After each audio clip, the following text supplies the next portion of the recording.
Okay, olunaku olwaleero waliwo surprise abakulu bayita ba Migoteko bagala ku surprising papa Mesach Semakula naye jukira birthday ya papa naye sembedde naku z'omwezi 19 nga tu celebrating emyaka 46 ja papa Mesach Semakula ku Serena Hotel okutano no banayimba kubiriza mujje tubeereyo naye ekigenda maaso wano bagenda kwanga ba celebrating birthday ye before that day naku olwaleero abakulu bali wano ngenda kubanga nkulaga ekigenda okubeerawo just wekuumireko. You are proud by JICC Services LLC Dubai na Uganda gwagenda okulambula kwa UAE kwenda okula Dubai processing a visa ya UAE okufuna air ticketing kumbe ensamusamu hotel bookings airport pickups banafe aba JICC anamba eri wansawo mukasonde awo okikubeko banafate kama kasimba kwanga batambuza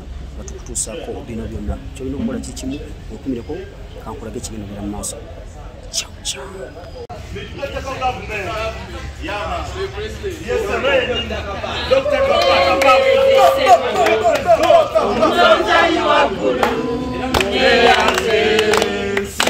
Katonda wange zani ali kino kyendi zani ayogera ne bawulira Katonda munene alina amaanyi.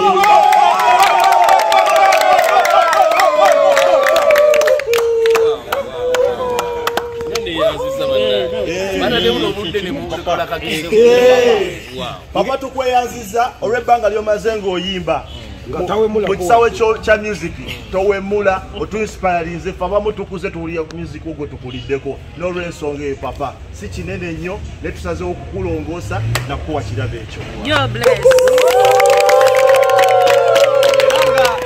Buno bubaka bugenda eri abayimbi bonna tewetaaga kuwemula okufuuka owakabi kuba nange ayogera ndi gospel artist era nyimbe zitendezeyo Katonda ali waggulu nnyo era papa tukusabira nti ne ku lunaku lwowanga 19 tusaba Katonda akole ekyamagero ekitabangawo kyetambule bulungi tewaabeyo okutaataaganyizibwa kwonna mu linnya ery'amaanyi Yesu Kristo nga tusabye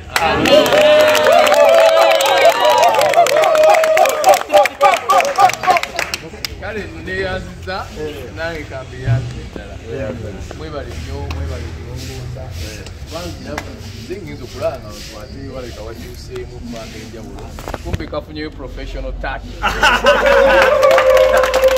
mwebale ddala nange bwe mubanga nga mulinake mwagala kati oluganda tusa omukago teewa ekanabanga kasobose nakakasukanga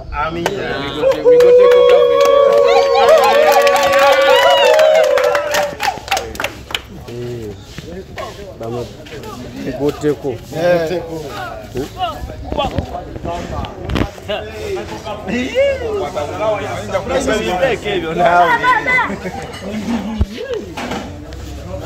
nange njiguddemu Migoteko high school Migoteko nange njiguddemu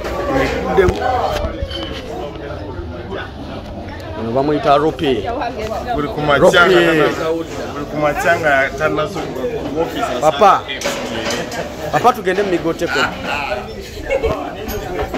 nange Migoteko uddemu Migoteko ate badde ekimanyi waya tebu olyotama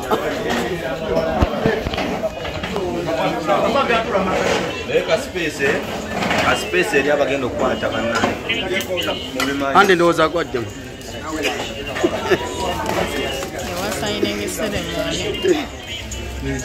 ani azanya oluyimba ani azanya oluyimba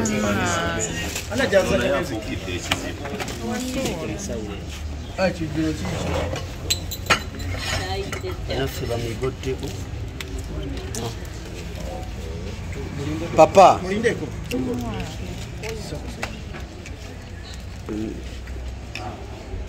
ande gende wa mwana wa buke ega tewali ku mukazi genda balance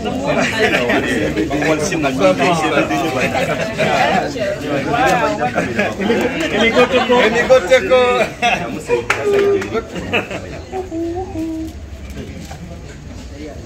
toitawo buka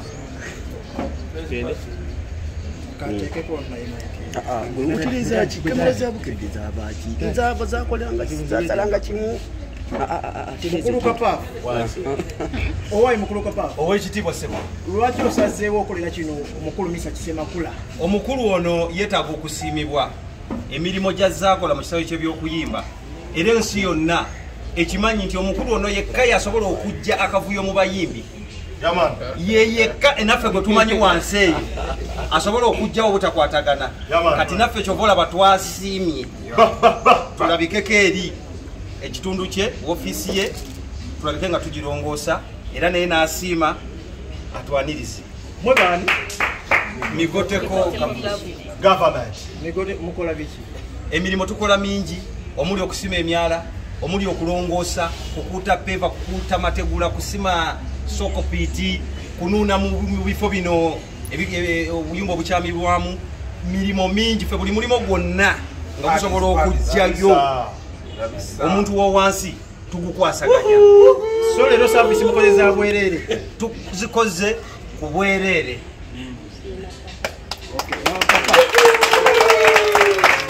Ab'emigoteko basazeewo bakusiime. Ab'emigoteko nange nja kubasiima. Nja kusiima mayinza saagala kunjiikiriza. Kunjiikiriza nkuyiikiriza. Kakati nange munjiikiriza nja kubayiikiriza.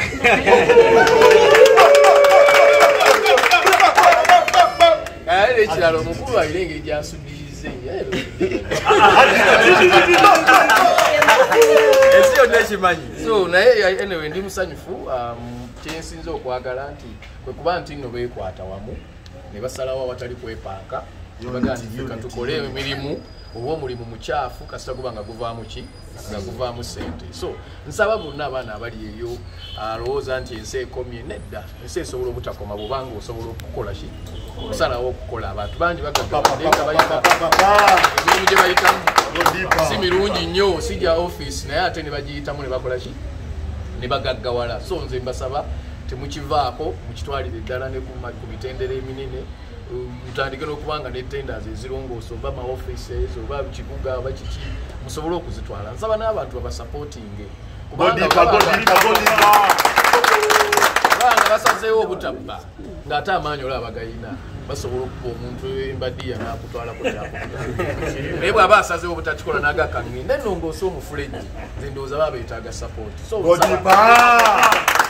nsaba bakulu abali eyo abakulu bano mujja kuleka enamba zammwe nabiki bamigotteko mujje tubasupportinge bambi mbalabye ndabye wano ndabyeko biri bye mbadde mukozesa brush na biki ndowooza basobola okufuna ebiri mu professional singa bafunye support.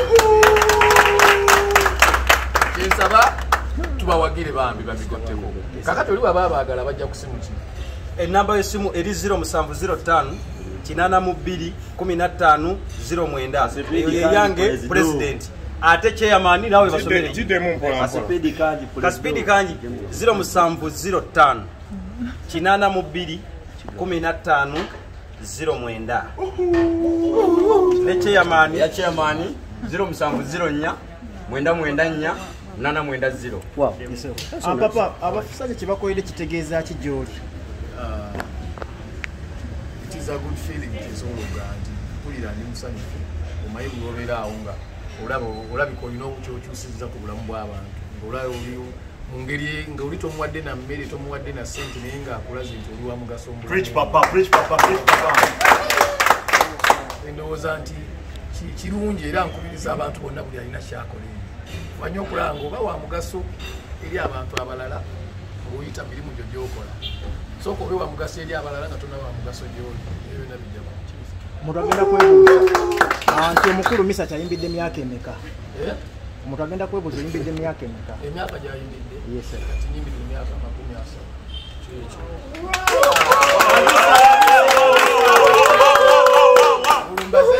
Atandika sinnayiga sinnakola ki but professionally nafulumya albamu yange esooka mu abasinga wano abamu era bayinza okuba tebaali bazaale 1998. Abisa Omuntu agenda kwebuuza ki ekikuumidde waggulu? Waliwo Ki ekisobodde okukuumira waggulu? Egyo emyaka 3 ng'abamu tubalaba bayimbira mwezi gumu myaka 2 mwaka gumu n'abula gwe myaka 3 oli mwina. Namanyi obunafu bwange n'amaanyi gange n'ebikwata ku bantu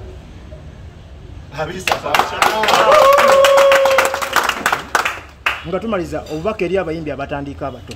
Obubaka mubawadde tubeere tufubanye okulanga obeera wa mugaso eri abalala okusookera ddala nga tonna wa mugaso gy'oli. Ekirala kola ebikwata ku bantu so ebikwata ku Preach papa. Empisa kintu kikulu nnyo. Okuba n'empisa tekitegeeza nti oba fana. Abamu balowooza nti nno okuba wild kwe kubeera owakabi. No, osobola okuba omukkakkamu nga n'empisa zange nnina ng'era ndi musirifu naye ate n'embeera wakabi okusinga akansi wosobodde otya okwawula politics ku music? Kati nze era kuvidda nga saagala byesitegeera siyingira mu class ya bintu byesitegeera, so I always say I'm politically based.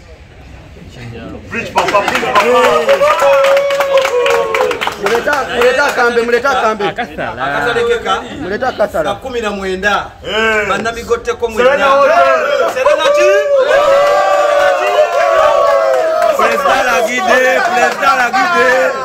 President Lagide nawuliddewo omuwala Olugabe aliwo abaniko mukono. akitenda luddawo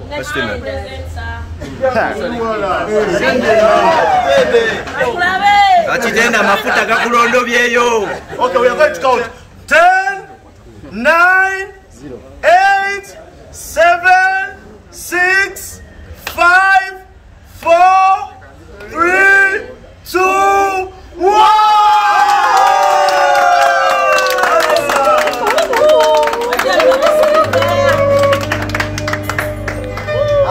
GIC Services LLC ye company yokka esinzira mu Dubai gy'olina okwesiga singa oba weetaaza okutambula, okulambula oba okutegeka akabaga ekivvulu mu ggwanga lya Dubai. Oteekateeka kugendako Dubai oba kusuubulirayo, GICC Services LLC bakuyambako okugoberako ku visa, air ticket, okubuukingira hotel, bakulambuza ekibuga n'okutegekera akabaga oba embagayo. N'obwoba oyagala kugenda mawanga nga America, UK n'amawanga amalala bakuyambako okugobera ku bipapula byo ne visa. Okumanya ebisingawo kuba ku +971 52 99 2 386 oba oyite ku mikutu gyabwe gya Facebook, Twitter ne WhatsApp. Osobola bakyalirako no office zaabwe ezisangibwa mu Business Bay ku kizimbe kya Prime Tower mu ggwanga lya Dubai.